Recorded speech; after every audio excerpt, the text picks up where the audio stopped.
Aujourd'hui, j'ai fait une erreur en conduisant 40 miles sur des routes enneigées pour sortir avec une fille de Facebook que je n'avais jamais rencontrée. Eddie, je suis époustouflé par toutes les récompenses, et plus encore par tous les mots gentils et les compliments à propos de mon écriture. Vous m'avez motivé à écrire davantage. Je vous remercie. Ce n'est pas arrivé aujourd'hui, mais c'est toujours un souvenir bizarre et embarrassant qui me réveille parfois la nuit. Préface importante, je conduis une Honda Civic de 1998 du camping à Walmart pour acheter un t-shirt de Lou à $5.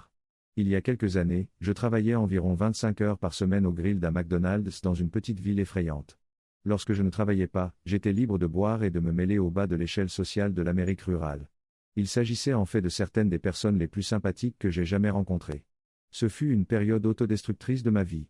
Pour me divertir, je passais la journée à boire et à parcourir Facebook pour me distraire ou me divertir. Il n'y a pas grand-chose d'autre à faire quand on vit dans une caravane au milieu d'un champ de maïs dans le Midwest. Surtout quand le vendeur d'herbe n'est pas là. J'ai fini par faire une demande d'amis à une fille un peu plus âgée qui était, eh bien, trashy-hot.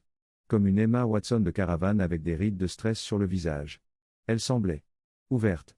Nous avons échangé des plaisanteries, qui se sont rapidement transformées en flirt parce que nous étions tous les deux excités. Nous avons flirté pendant environ 2 heures, ce qui nous a amenés à nous envoyer des sextos. Dans la brume de l'alcool et de l'excitation, j'étais certain qu'il s'agissait de la femme que j'avais le plus bousculée aujourd'hui de ce côté-ci du parc de caravane et que j'avais marqué un grand coup. Nous nous sommes empressés de fixer un rendez-vous pour chiller.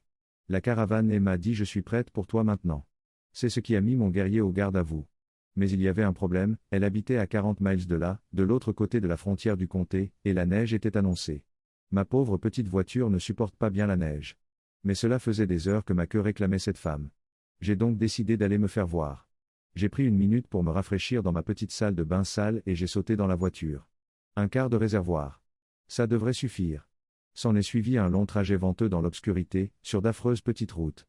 Ma bite me faisait mal d'être restée dure si longtemps. Des visions de cette femme en train de baiser passionnément m'ont traversé l'esprit. Il fallut un certain temps pour trouver sa maison. Sa caravane. Elle se trouvait dans un petit parc de caravanes au milieu de nulle part, tout au fond. J'ai dû ramper à travers les rangées de caravanes sales, les phares allumés, me sentant intrusif et pas à ma place. Plus j'avançais, plus les caravanes étaient délabrées. Lorsque je suis arrivé à l'arrière, je suis passé devant des piles de bardages et de vitres. J'arrive enfin à sa caravane. C'est pas terrible. Mais mon cerveau de con est fixé sur la nuit de passion qui m'attend sûrement. Emma répond à la porte. Elle a utilisé une bien plus belle photo sur Facebook. Même en proie à un état d'excitation presque spirituelle, je pouvais dire qu'elle avait, eh bien, vieilli. Quand elle souriait, je remarquais que plusieurs de ses dents étaient noires. Mon estomac s'est légèrement serré. Je n'aime pas les mauvaises dents. Mais le spectacle doit continuer. Elle m'a fait entrer et m'a brièvement montré ses enfants. Il y avait 3 petits-enfants à l'air sale, blottis autour d'une vieille télévision. Je me souviens qu'elle m'avait dit qu'elle était mère, mais 3 enfants, c'était un peu trop.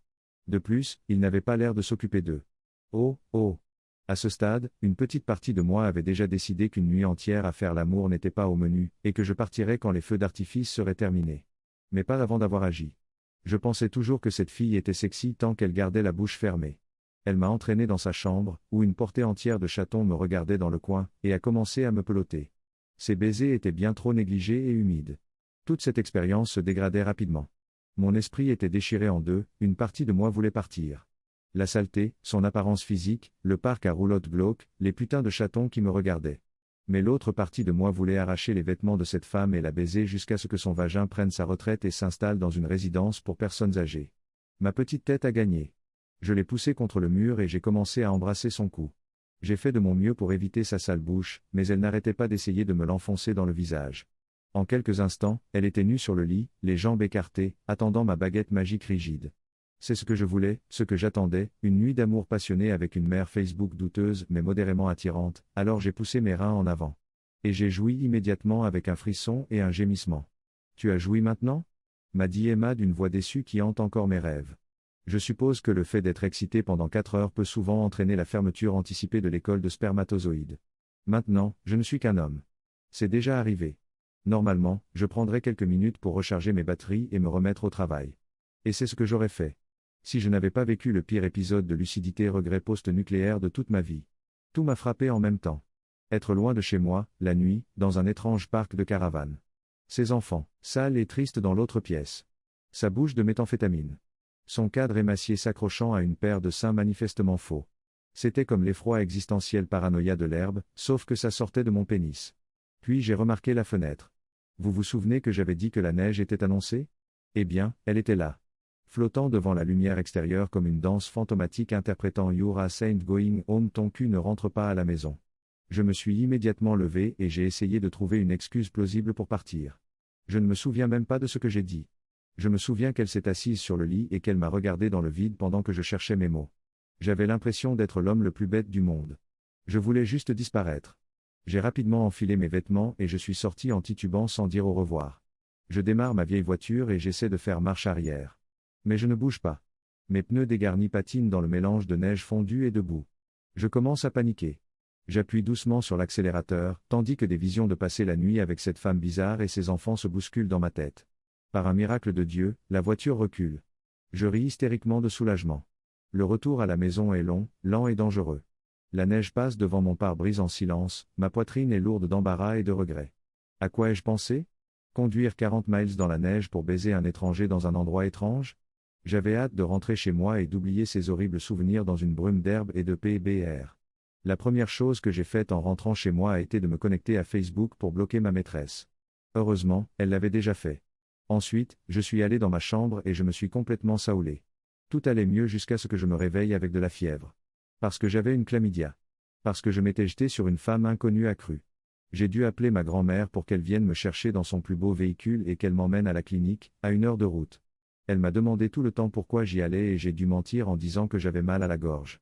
Les antibiotiques qu'ils m'ont donnés m'ont rendu incroyablement malade et j'ai dû retourner à la clinique quelques jours plus tard pour une grosse piqûre. J'ai manqué 4 jours de travail et j'ai failli ne pas pouvoir payer mon loyer. J'ai donc échangé 3 secondes de plaisir sexuel contre une bite infectée, un salaire minuscule, une grand-mère en colère et une vie entière de souvenirs embarrassants. J'ai parlé à une assistante sociale de la clinique de Trailer Emma et de mes inquiétudes au sujet de ses enfants. Je ne sais pas trop ce qui s'est passé ensuite, mais elle m'a dit qu'elle s'en occuperait. Ma vie est un peu moins autodestructrice ces jours-ci. J'ai déménagé dans une meilleure ville, j'ai trouvé un meilleur emploi et je me suis installé avec une fille. Mais je n'oublierai jamais ma mésaventure avec cette femme. Le souvenir d'avoir fait tourner le moteur et de ne pas l'avoir bougé est particulièrement obsédant. J'ai peut-être été un peu traumatisé. Trop long. Je n'ai pas lu. J'ai fait 40 miles sur des routes merdiques pour baiser une femme étrange, je me suis perdu et j'ai failli rester coincé dans l'allée, j'ai attrapé une MST et j'ai dû manquer beaucoup de travail, puis j'ai failli ne pas payer mon loyer. Tout ça parce que je n'ai pas réussi à m'en débarrasser. Eddy 2, clarification importante, oui, ne pas utiliser de préservatif était incroyablement stupide, à la fois pour moi et pour ma partenaire. Non, elle n'est pas tombée enceinte de mon enfant. Il est assez facile de contrôler les gens dans les zones peu peuplées. La bande-annonce Emma va bien.